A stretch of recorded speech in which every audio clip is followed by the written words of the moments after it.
Brandon Jones dropping to the rear.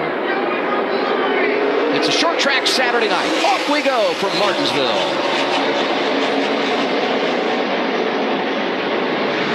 Was able to get a good launch, but not be able to get all the way down. Pinches the exit for Sheldon Creed. Should be able to take the lead here into turn 3. Look at Jeb Burton making it happen in that outside lane, driving the 27.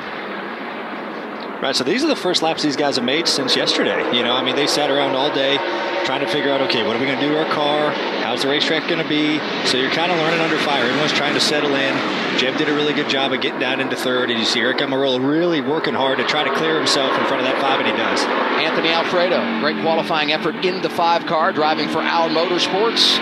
Here's our Toyota onboard camera, Almirola fourth. As Ryan talked about in the pre-race, you look at the color of this racetrack once we get into the concrete here, it's very bare, and you're going to see that turn blacker and blacker as runs go. But when it's that bare and that clean, all these guys are going to really struggle in that outside lane, and that's why you see this freight train happening. Everybody's trying to get single file on the bottom because that's where the best grip is. And you don't want to stay in the top too long. You know, I feel like it kind of chews your tires up. So I feel like you're really seeing guys push the issue to try to get down to the bottom, just in case this thing goes, you know, the whole first stage run. You don't want to really tear your tires up, and you see Parker really trying to get a hole and just can't find one. And that's kind of the thing about this racetrack. You can't really go anywhere sometimes, and you're just waiting to hopefully a hole opens up and you can get down and then kind of just start getting in your rhythm. Parker's all the way back in 18th, and he's the only car on the outside lane right now. Riley was able to get that small gap, and he's probably going to pass the 48, and that's going to really put Parker in a really tough spot, and he's going to have to start getting desperate. Kligerman off to a good start this year, driving the 48 for Big Machine Racing and going for the extra $100,000 tonight. It's at Brian Orridge 48. Brennan Poole looking inside of him in a 44. And finally, Parker's like, thank you. I finally have gotten down.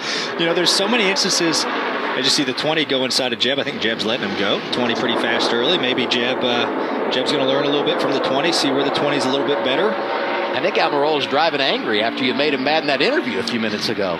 I'm never going to live that one down. I hope it wins tonight so I can go to victory lane and be like, hey, does this make up for fall? Never apologize for winning. Hey, if this car is anything like the one they had last week at Richmond, he's going to be a real threat because they won both stages and led 95 laps. Handel kind of went away in the final stage, but he finished second, a part of a Joe Gibbs Racing 1, 2, 3. And now we check in on those drivers coming from the back. You got Brandon Jones there in the 9, saw Sammy Smith in the 8. They've already worked their way inside the top 25 or so. You talk about what a detriment it was to be stuck on that outside lane. Brandon Jones is almost up to Parker Kligerman, who got stuck on the outside.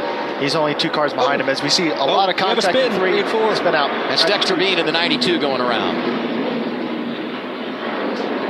Yeah. Caution's a theme at Martinsville for the Xfinity Series. Did a good job for not really hitting anything. He kept it off the wall. But this is I feel like this is going to be a little bit of a product of a little 3 wide, some dive bomb action. You're going to see that a lot tonight. And I think, unfortunately, Dexter was had the bad end of it.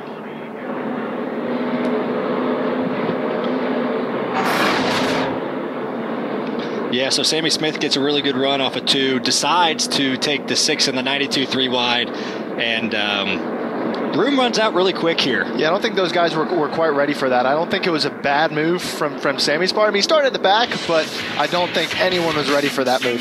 The balance of patience